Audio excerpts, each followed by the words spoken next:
Bismillahirrahmanirrahim. Alhamdulillah hamdan syakirin hamdan na'imin hamdan yuwafi ni'amah wa yukafi mazidah. Ya Rabbana lakal hamdu kama yanbaghi li jalali wajhikal karim wa azimi sultanik. Asyhadu an la ilaha illallah wahdahu la syarikalah wa asyhadu anna Muhammadan abduhu wa rasuluhu la nabiyya ba'dah. Allahumma shalli wa sallim ala sayyidil mursalin wa ala alihi wa ashabihi bi ihsan ila yaumiddin. Sahabat, para pemirsa dan juga para sepuh kita, orang tua kita, guru-guru kita semua dimanapun berada, mudah-mudahan selalu dalam keadaan sehat walafiat, dirahmati oleh Allah dan bisa melaksanakan tugas tanggung jawab sebagai insan yang diberikan tugas adalah sebagai khalifah fil ard. Kalau kita berbicara mengenai masalah bagaimana kita mengisi kehidupan ini, maka sangat indah Rasulullah SAW itu memberikan ilustrasi, gambaran yang sangat indah. Rasul mengatakan innamal mu'minuna kan nahl in akalat thayyibat wa in wadu'at thayyibat wa in nazalta ala far'in syajaratim lam yaqtahu. Kenapa itu luar biasa? Rasul mengatakan innamal mu'minuna kan nahl. Sesungguhnya orang mukmin, orang yang selalu melaksanakan aktivitas ibadah bagi umat Islam, jelas itu adalah orang yang sudah melakukan apa yang Allah perintahkan. Di luar muslim, di negara NKRI ini yang berlandaskan kepada Pancasila, Undang-Undang Dasar 45 dan juga NKRI, maka tidak jauh kemungkinan yang sangat diharapkan oleh negeri kita ini adalah orang yang betul-betul beragama dan mampu merealisasikan nilai-nilai agama. Salah satu di antaranya merealisasikan nilai agama itu bagaimana sikap ketika kita bersikap, ketika kita menetapkan sesuatu, dan bagaimana ketika kita mengimplementasikan pesan daripada agama itu. Maka Rasul mengatakan bagi orang mukmin itu innamal mu'minuna kannah. Sesungguhnya orang mukmin itu taubatnya seperti seekor lebah.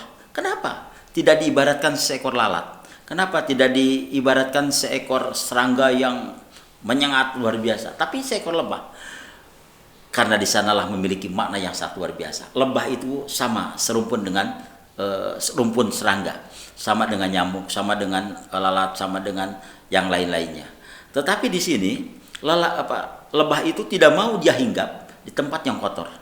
Dia tidak mau mengotori lokasi, situasi dan yang lain sebagainya. Oleh sebab itu, lebah itu adalah sesuatu yang ketika dia hinggap berada di tempat yang sangat orang itu menyukai.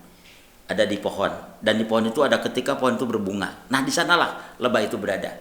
Yang keduanya adalah lebah itu adalah ketika itu memberikan kebaikan kepada yang ada di lingkungan itu. Tidak pernah dia merusak lingkungan itu. Maka Rasul mengatakan in akalat thayyibat. Apabila dia makan sesuatu yang baik. Tidak pernah memakan kotoran, tidak pernah memakan sesuatu yang sangat menjijikan. Wa in wadu'at thayyibat, dan apabila mengeluarkan sesuatu yang bagus. Nah, ketika lebah itu mengeluarkan madu. Nah, inilah gambaran bahwa orang mukmin itu dimanapun dia berada harus di tempat yang bagus, bukan di tempat yang jorok, yang jelek, yang kotor menurut masyarakat, apalagi menjadikan sampah masyarakat. Yang kedua, ketika mengeluarkan sesuatu yang baik, akhlaknya bagus, kriterianya bagus, apalagi kalau keluarga besar dari Dharma Husada ini harus luar biasa, memberikan sebagai uswah hasanah, suri teladan. Dan yang ketiga, wa in nazalta ala far'i syajaratim lam yaqtau, ketika dia hinggap di ranting itu tidak pernah mematahkan ranting.